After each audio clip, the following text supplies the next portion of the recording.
Everything you want is right here. We gon' give them what they came for. We gon' take it up from last year. Shoot 'em a shot, boy, I'm long range. Me and the team on the same thing. Stayed down, never switched up.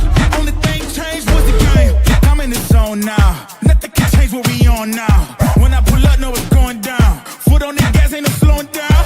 Aiming for greatness, no settling. Kick down the doors, they won't let me in. Taking no else, yeah, I gotta win. Watch me kick down the doors, they won't let me in. Who running the game now? Foot on the gas, can slow down. No, my team, we holding it down. We know we running it now. Watch the game change. Watch the game change. Watch the game change. Watch the game change. Oh man, that was a rough one to watch. Not gonna lie.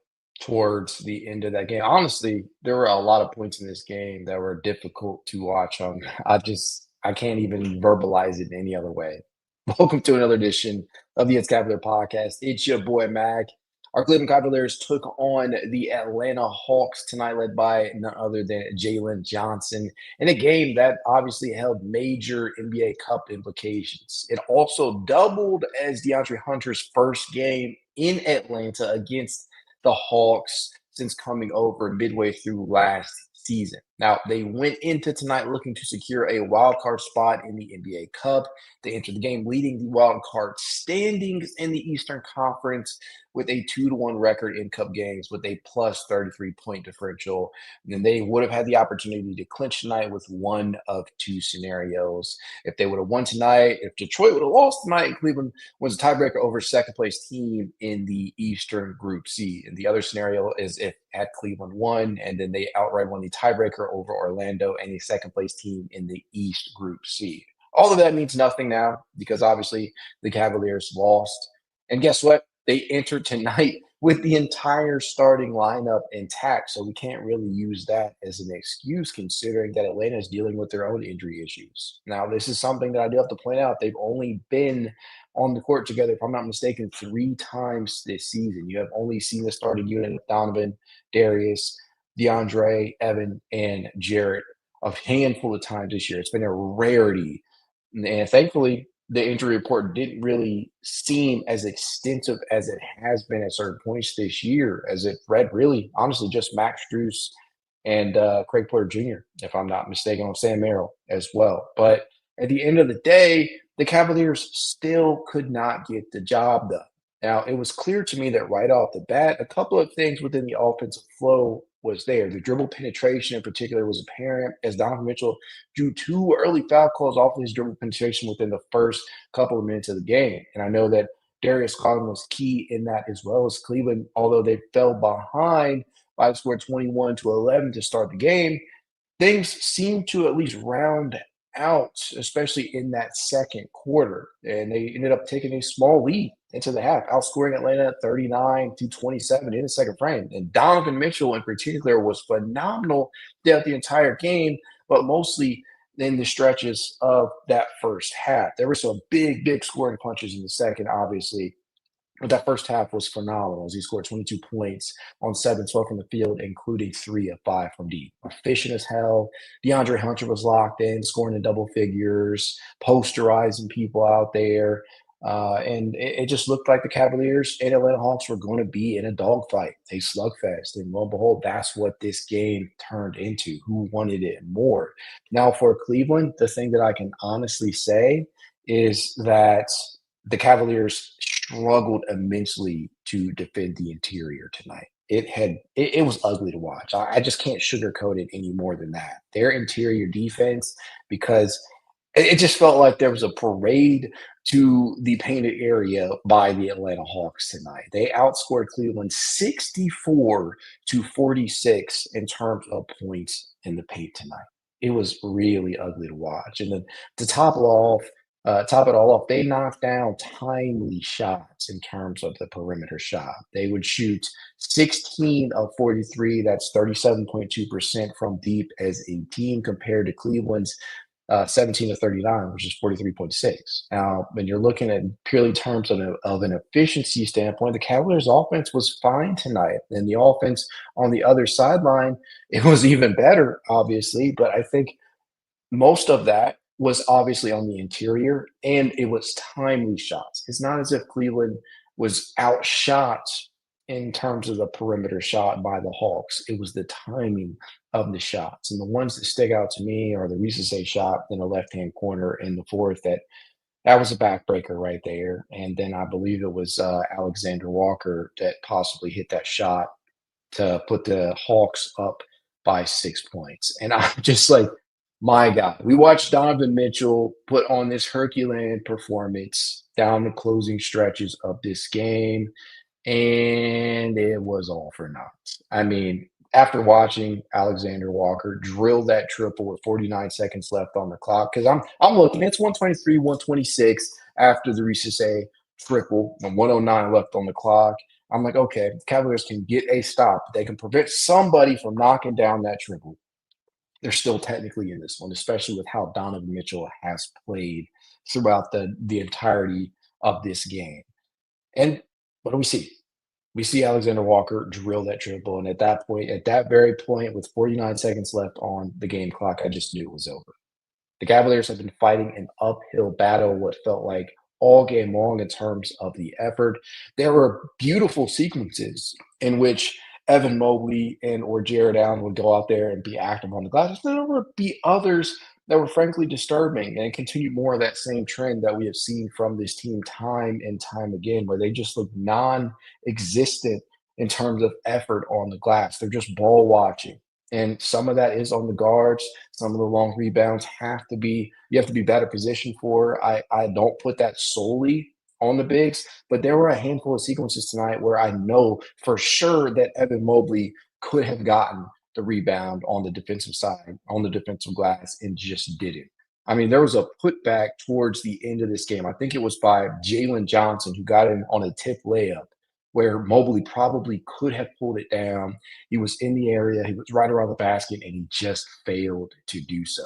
It's shit like that that really, really just pisses you off, because this, if you're looking on the stat sheet, this was a quality performance from Evan Mobley, all things considered. 20 points, 14 rebounds overall. So I'm not just going to sit here and say that he was terrible on the glass, because he did make an effort, but it was the timing. It was the timing on certain rebounds that were up for grabs that was really disappointing at times.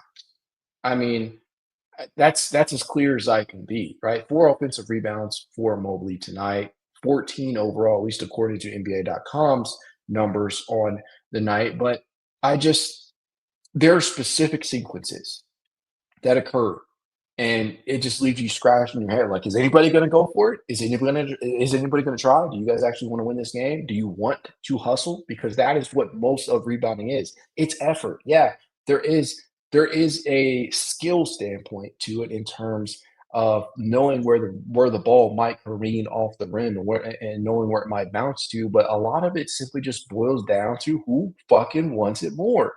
And a lot of times you're not seeing that on very specific sequences. And it pisses you off. And I'm trying not to make this about solely just the rebounding, because there was a defensive component of this game, especially on the interior. I already mentioned it, where the Cavaliers just could not stop Atlanta from getting the dribble penetration off. And that is valid. Also, something that was a valid criticism to me was the defense off-screen action. I don't know how many times I saw Craigie or the likes of fucking Luke Kennard, and Luke is a damn good shot. But what I'm trying to say is the perimeter defense still leaves a lot to be desired too. And so I just don't think there are a lot of excuses that can be applied to this game. Really none at all, because you had your entire complement of starters out there in Darius, DeAndre, who was pretty good tonight, Jarrett, and Evan. And your bench, I mean, you got Jalen Tyson out there. Lonzo Ball was supposed to be much better than he was tonight, and he had a couple of sequences out there, but I mean, the shot's still not falling. Dean Wade, I mean, he had a couple of sequences out there that was okay. And then Naquan Thomas did play tonight, but I mean, there are not really any excuses that can be applied to tonight's performance. It just is what it is. Atlanta wanted this game more. Cleveland clearly did not. And I'm not trying to sit up here and say that this game is just a perfect illustration of the Cavs season as a whole, but it feels like it at times because effort has been a thing that has come and gone all season long. And to me, like I can handle the losses that come as a result of poor shot making. I can deal with the losses that come as the result of just not having your regular rotational pieces out there. The one thing that I just cannot stand from what I'm seeing from this team has been the effort at times. It's disturbing. It is ugly to watch, and I get it. It is game, what, 20 of the regular season, and I'm not going to sit here and come with a hard stance, but as we continue to see this thing continue to be the case, it's hard not to call out. It's hard not to call into question because it's frankly, it's very, very, very, very disturbing nonetheless. That being the case, I mean, I don't have too many bright side takeaways from this one outside of the starting five being healthy and Donovan Mitchell being just the MVP caliber player that he's been all season. By the way, if you haven't seen the Kia MVP ladder has Donovan Mitchell as the seventh listed player in those rankings, and nights like tonight are a perfect example of that. Donovan would finish with 42 points, 3 rebounds, 3 assists, a steal, and shot 15 of 28 from the field, including 7 of 15 from three-point distance, often making the shots exactly when the Cavaliers needed him to. And I do not fault Don missing any of the shots that he did down like in the last minute and a half of this game when the Cavaliers, honestly, had he not done what he did tonight, had no business being in this one in the first place. So when we talk about Donovan Mitchell playing hero ball or Donovan Mitchell having to take it upon himself, I mean, sometimes there's a need for it. And tonight, I don't put that in the category of hero ball. I literally just put it in the context that somebody needed to step up. Darius Garland's shot, especially from the perimeter, is clearly not there yet. He was 6 of 14 from the field. He did get dribble penetration. He did have some nice finishes around the rim tonight, and he did finish with 15 points and 10 assists, a double-double out there along with 5 rebounds and a couple of nice defensive sequences. So Darius wasn't terrible tonight, but when you don't really have the ability to stop the interior dribble penetration of the Hawks, you're allowing specific rebounds that are momentum shifters to occur. Somebody has to offset that, and Donovan has done that a lot of times this season, and he tried to do it again tonight. And I don't really fault him because he did his best to keep the Cavaliers in this one, and even in the specific situations where he would go to the bench, immediately once he sat and tried to take a breather, what happened? The Cavaliers surrendered a run or they surrendered points to allow that lead to balloon back up. And he comes back in and he tries to cut it a little bit more until the game's eventually tied. And obviously, it ended up in a L, but I say all this to say I don't really fault Donovan for too much of what I saw tonight because I really did believe that he gave it his all out there. And honestly, that might be my only bright side apart from the starting five being finally fully out there coming back off of this Thanksgiving break. And with that being the case, let's hop into the chats because I know people are probably in here ready to you know, share their 2 cents or, just get their takes off. So here we go. Jawan Silva says, here comes the losing streak. Jesus, this team is flawed and Boston will beat us again. We'll see. RL8902 says, reasons why Cavs should move on from Garland. Inconsistent in attack due to his height. One of the worst defenders in the league. His physicality really limits his performance in the playoffs.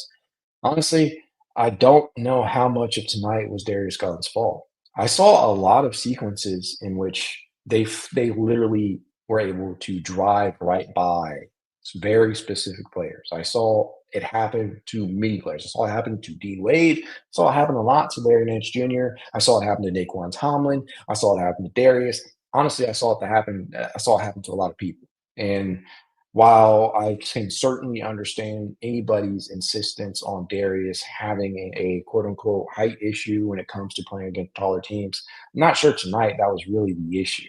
I don't think the physicality was either. I think that Honestly, the Cavaliers as a unit just could not stop them from getting into the interior, and it wasn't just a one-man issue. Rap God Reloaded says, "What's up?" Palace Life Kid says, "They're just not good enough. We don't have on the margins players. I feel bad for Dom. He way too good." I don't know if we're at the point of we're just not good enough because the reality is that we simply don't have enough film on the Cavs team as a whole. Hell, we don't even have Max Strus back yet. That's a that was a starter for the past 2 seasons. Then we didn't have Sam Merrill, right? I'm not trying to say these things as quote unquote excuses, but we have to be at least a little bit more grounded in reality. We don't really know what the ceiling of this team is yet it's still perfectly okay to take what we watched and be disappointed by it because it's the process and the results that conversation, right? The same things that have been ailing the Cavs this whole season ailed the Cavs tonight. Rebounding is probably at the forefront of that for me in terms of like key rebounds. It just was an ugly watch at times. So I don't think we really have enough film to say whether or not they are good enough or whether or not they are. It's just or aren't good enough or are. It's tough to really come to a bona fide conclusion or a solidified stance on where we are with them right now as a team. Trevi T says this team is just so bad. No excuses. I assume that's what you're saying. I don't think they're bad, but I just don't think they're playing good either. I think that their biggest issue a lot of times is simply boiled down to effort.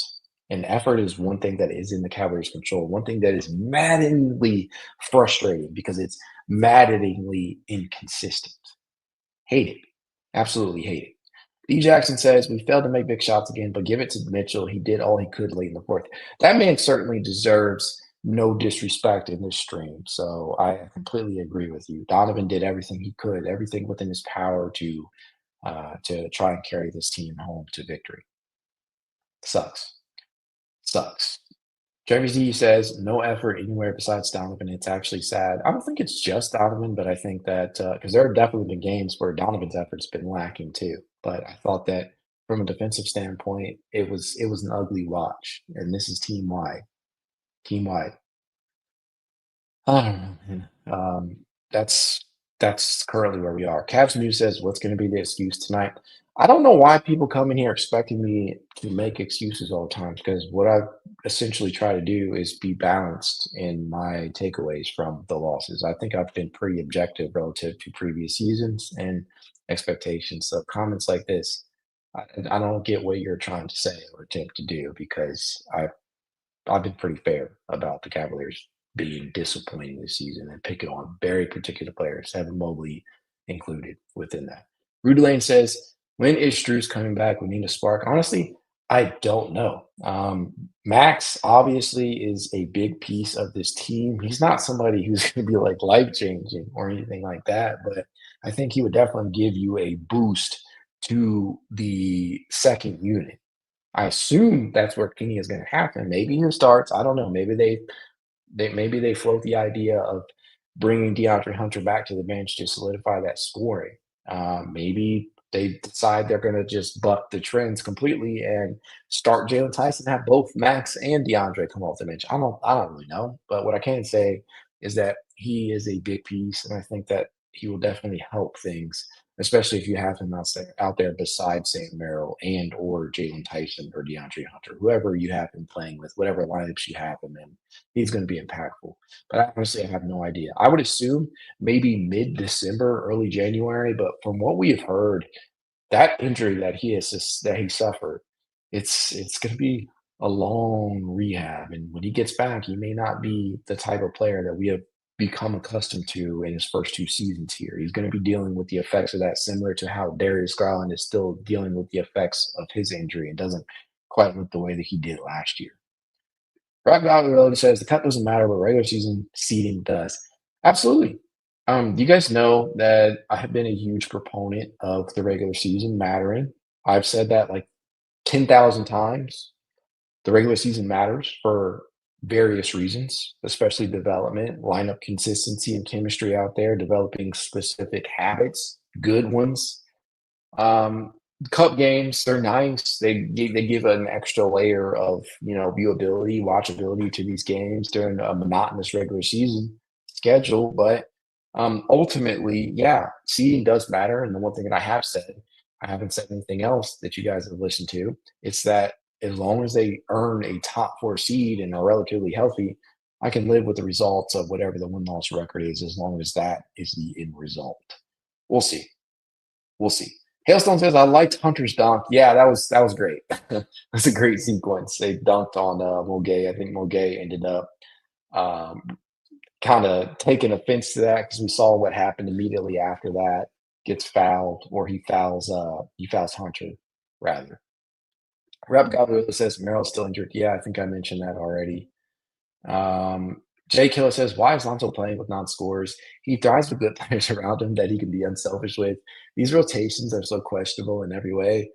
I think you can make the argument of that sometimes, but he has played a lot of minutes with guys who can put the ball in the basket too. But I mean, have you don't have the shot making out of him right now. Lonzo has honestly been very, very, very inefficient this year. He has games where he has knocked down the three-point shot. He has games where he has been impactful from an offensive standpoint. But, being 100, Lonzo's been extremely inefficient. And when the shot isn't falling and his presence isn't as felt on the playmaking side of things because he's not being able to, or guys are not knocking down specific shots when he gets it to him, yeah, Lonzo's impact is going to be nullified a bit or brought down heavily. And then you combine that with the fact that from a defensive standpoint, there are certain possessions where he can get blown by because it just doesn't have the sheer athleticism that he once had after the injuries. And yeah, the criticisms to a point are valid. I still think people get a little overreactionary because he does his level of play can, and this is a key word, it can translate to winning basketball. I think Lonzo Ball is a winning basketball player. But Lonzo Ball, when his shot is not falling and the playmaking isn't as visibly felt, it's difficult to justify. So, I mean, there's not anything that I can say that would justify anybody's feelings on Lonzo because people have been very clear with me how they feel about him, just as I've been very clear how I felt about his addition. But we shall see. MNJ says CBJ actually is injured. Yeah, I mean, I mentioned that as well. If I'm not mistaken on the injury report. We'll have to see how long that actually pans out, though, how long he'll actually be out. Strong Steel says JA is not the problem. I don't think Jarrett Allen is the problem. I think there have been games where Jarrett Allen's effort has been pure shit, but I don't think he is inherently the issue. I thought that tonight the interior defense was the result of guys consistently being blown by because they're out there either overcommitting, over helping towards the three-point line, or they're simply just not quite quick enough to stay on their feet. Again, Larry, man, I saw a number of sequences tonight where Larry was completely blown by. I saw it really happen to everybody out there. The Hawks were getting inside. They were either bodying people up because, don't get me wrong, I saw even my guy, Naquan Tomlin. I saw Naquan out there get kind of bodied up at specific points by, Okongwu. And honestly, it is it's okay to say that. It's okay to admit that. It will happen. It will happen. And I'm okay with that being the case as long as he's getting the developmental time. But it obviously came at the expense in a loss. AT Alien says, light work, listen, enjoy your victory. I can't, there's really honestly nothing that I can say that justifies this loss for the Cavs. This is a pretty bad loss. Um, and obviously not the worst loss they've suffered all season. And there were at least 2, 3 takeaways that I can spin as positive, like the starting five being healthy and Donovan put another MVP level performance up. But it is completely, completely tied to the fact that the Cavaliers also did not show enough effort in terms of the interior defense tonight and on the glass at very specific points. And that sucks to say. So enjoy your victory. That's all that I can say. That is all that I can say. Jay Killer says, and this is in regards to Lonzo, Yeah, he's shooting like absolute ass, but the lineups really don't help. He's a confidence player, and I wouldn't be very confident playing with horrible lineups. Listen, my friend, I love Lonzo Ball on this team, but there's only so much copium we can have with Lonzo, right? I mean, yeah, there have been situations where he's been placed in lineups that don't necessarily make the best of his skill set. But entering tonight, Lonzo's shooting just 30.6% from the field, including 28.4% from three-point distance. Entering tonight, from a totality standpoint, Lonzo Ball has shot 23 of 81 from deep. The bulk of his makes have actually come on pull-up triples juxtaposed to catch and shoot. He has had a lot of opportunities this year to knock down a catch and shoot triple should be in rhythm, that has been a wide open look for him, and he's failed to knock them down. He doesn't drive the basketball a lot. I know that. I fully understand that. It's never who he has truly been. But at the end of the day, he's got to knock down that shot in order to consistently play big minutes out there, especially when you don't have Craig Porter Jr. available to you. He does bring other things to the table that make him playable, in my opinion. And I know people will disagree with that, and that's fine. But you still have to be able to knock down the shot, and you cannot completely blame the lineups that he is out there with because, I mean, that you could say the same thing about Darius Garland or Donovan Mitchell or Jalen Tyson, a lot of other players that are confidence-based shooters. And maybe not so much Donovan because he'll let it fly, same with Darius, but Tyson, he's been known as a confident shooter heading into this season. He's dispelled a lot of that. Dean Wade, you could say the same thing for him at specific points. But even Dean, and this has been a shitty shooting season for Dean. Dean has even managed to knock down a few that you're like, okay. I mean, so Lonzo's got to step his game up in that regard, and we can't blame the lineups. It is what it is. It is what it is. I don't know. Caden says saying that Okoro can defend just tells me that you don't watch basketball. I'm guessing that this is in regard to another comment in the chat. I don't know how we got on Okoro, but what I can say is that we got to move on. It's the same question. It's the same conversation we can have with the likes of, Ty Drill. We just got to move on. Caps King says watching Lonzo shoot threes really makes me miss Ty Jerome walk-up threes again. Yeah, that's why that's why I brought up Ty Jerome. We got to just let it go. I don't even know the basis of that, so I won't hop into it too much. But yeah, I mean Lonzo has to be better. He has to be more efficient. He's got to be more efficient out there, and I think that's all it really boils down to. He is a break starter. He's really, really good in terms of getting them out on the fast break. He's a pretty good rebounder for his position. He is a above average playmaker. He's not really a drive and kick guy. And I wish he was. Never truly has been. And then on the defensive end, he is capable of disrupting the offense, and I love it in that regard. He's not what he once was defensively, but he is still a pretty damn good defender. But all of that's going to be subsidized, or it's not going to look as great to the casual or average fan if you are not knocking down your shot, because all they're going to see is that big, that big goose egg or a low points total for Zoe, or an inefficient night. And in the case of tonight, he was 1 of 4 from the field, all 4 being of the 3-point shot variety. And it's about as clear as I can be. I still believe him. Still think that he's great in terms of the ceiling that he could potentially provide them with, but gotta be fair in my assessment, my critiquing of him. Elliot Clausen says we overhyped Hunter's defense. I mean, with his scoring, he could be a legit core player. I think that the defensive side of the ball for DeAndre Hunter hasn't been as impressive as it was last year, but there are still sequences where he's shown, and there's been some bright spots on that end of the floor. And this is a guy who is capable of scoring, 20 plus on the night. He scored 16 tonight on 4 boards and 6-9 from the field, 22 of 4 from deep. He was efficient. He can put up 20 at the drop of a hat. He's not Kawhi Leonard out there, prime Kawhi defensively, or one of the elite premier wing defenders in basketball, but he is still a pretty good defender. He's still a pretty versatile defender. Not so great against quicker, smaller guards or wings, but he against bigger 3 or 4s, that's more his speed, more his game. But I don't know. It's completely your opinion in regard to that. I understand it. I understand it. We'll see. We shall see how the rest of the season goes for DeAndre Hunter. MNJ202 says Mobley definitely ain't a Jag.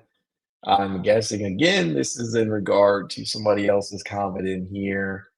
Caden says Cavs can beat a fucking dead ant if they try to. So no, they aren't beating the Celtics who beat the Pistons. I mean, honestly, Caden, that's the logic that we usually employ with this team beat that team, so you should be able to beat this team, or you shouldn't lose to that team.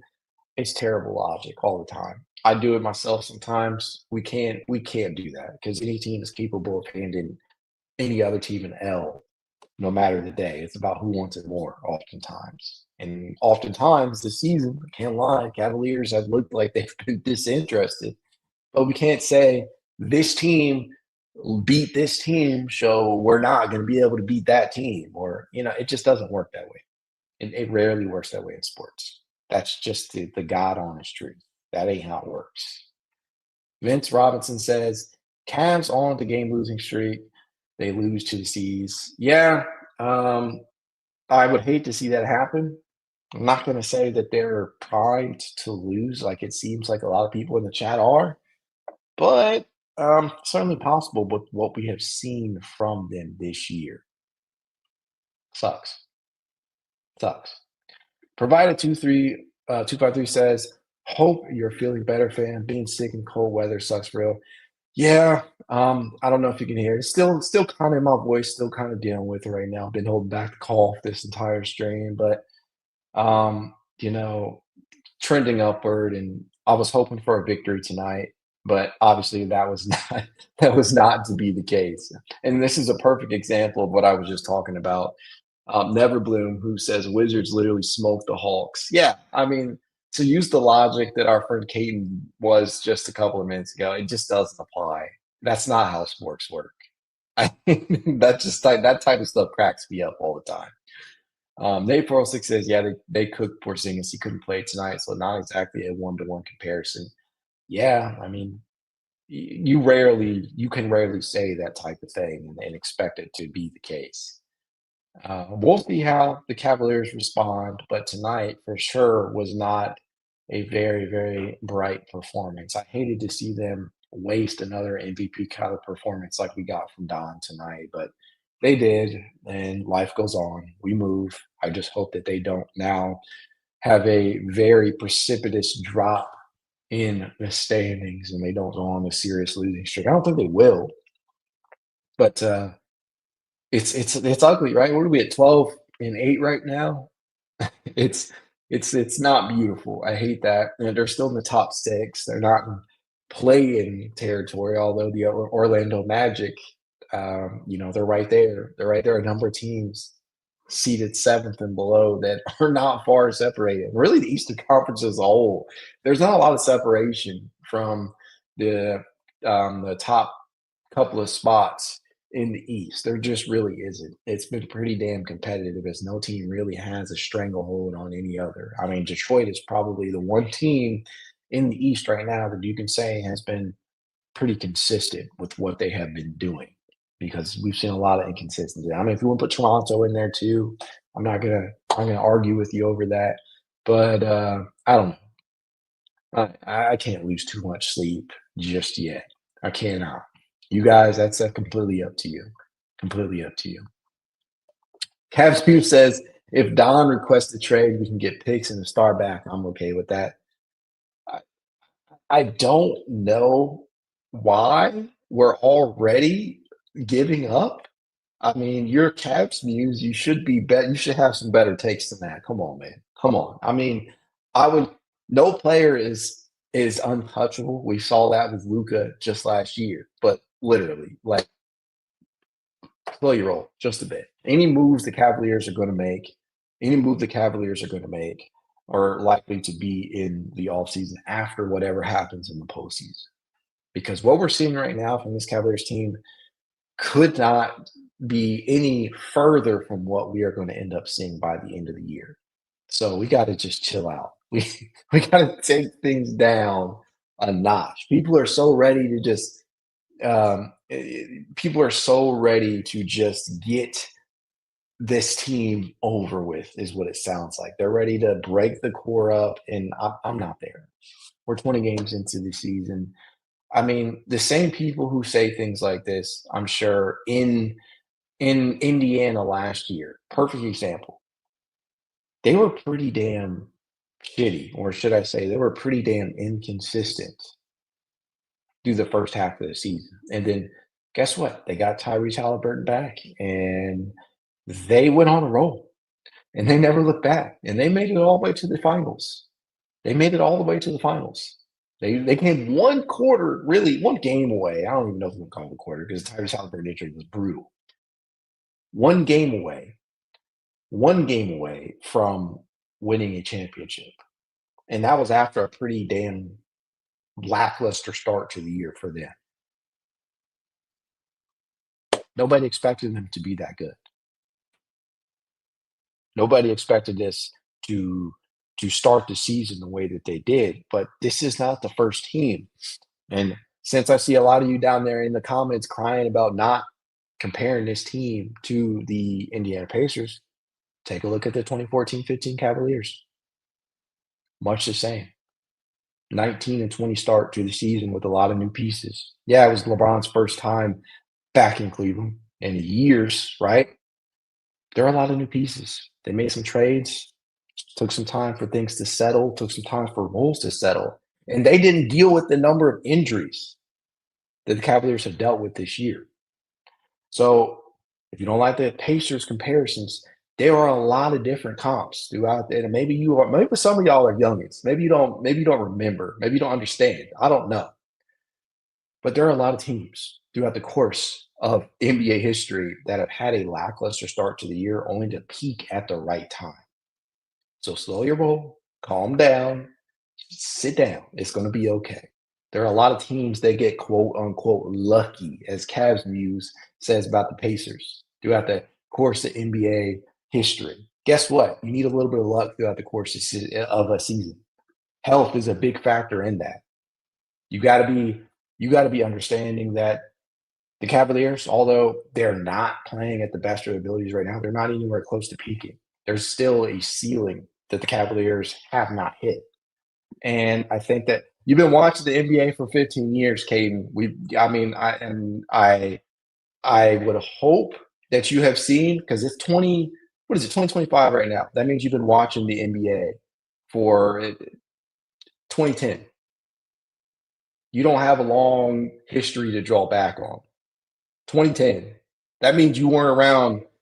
That means you weren't around to watch LeBron's first tenure in the NBA, if my math is mathing correctly. And I'm not great at math, so correct me if I'm wrong, but your history probably leaves out a lot. It truly does. You didn't see LeBron's first stint in Cleveland, so you don't have a lot of history to draw from. 15 years, though. I'm glad you've been watching the NBA, but my main point is you got to understand that over the course of NBA history, there have been a lot of teams that have started off a season lackluster and have finished and peaked at the right time. Let's take it to the NFL, shall we? Let's take it to the NFL. How did you watch the New York Giants win 2 Super Bowls because they peaked at the right time? You got hot, you rode a wave, and you won a title. It happens in all sports. You do not want, and it came at the expense of Tom Brady, the GOAT. You just got to learn the history. That's all I'm saying. And honestly, you probably, if you started watching the NBA in 2010, you probably weren't around, alive, or old enough to watch Peyton or Eli Manning, rather, win a ring in 2007, 2008 against Tom Brady. All I'm saying is that we got to chill out with we need to move on from XYZ player, because the reality is that we have not seen this team peak yet. We've rarely seen them healthy. We have rarely seen this team healthy. Just got to take it a step down. Be pissed off about what you're seeing, obviously. That's warranted. That's okay. It's okay to be critical. But I think we've reached this point where we're just letting these takes fly without any real thought or analysis behind them. You want to make a trade? Okay. Who are you gonna who are you gonna trade for? That's the one thing that is the one thing that I always ask people. That is the one thing that I always ask people. And whenever they get a little bit of pushback on that, what moves would you make? Who you trade for? Do you understand the CBA ramifications? Nobody truly has too many answers. All I know is that we just got to take it down a notch. And while I can respect the fact that people are heated, people are upset, man, we just got to chill out collectively. Kamart, forgive me if I mispronounced that. Kamart0173 says, "You wouldn't be here if we didn't care." Got to remember that. For sure. I wouldn't be here if I didn't care. I wouldn't be here taking some of these comments and responding to them if I didn't care, obviously. But what I'm trying to say to the people, find people watching this, is that it's we just gotta kinda we gotta kinda just take it down a notch. Gotta chill out. Just a little bit, just a little bit. It's okay to be critical, but we gotta understand that these things, right? The team that we're seeing right now is probably not the same team that we're gonna see come April. It's just not. I mean, honestly, it literally won't be because hopefully you'll have Sam Merrill back. Hopefully you'll have Max Strus finally out there. Hopefully you'll have guys finally developing some sort of continuity because the lineups they've been all over the place. They've been all over the place. And I think that you've gotten to a point now where you don't really know what to expect game to game from lineups, truly. And for some of the comments down here about OKC, I do agree with that. Listen, OKC, that core over there, they have built so well around SGA that they very may well win another 2-3 rings with that current core if the CBA doesn't strip them of the power that they have. But even in saying that, they have so many fucking picks.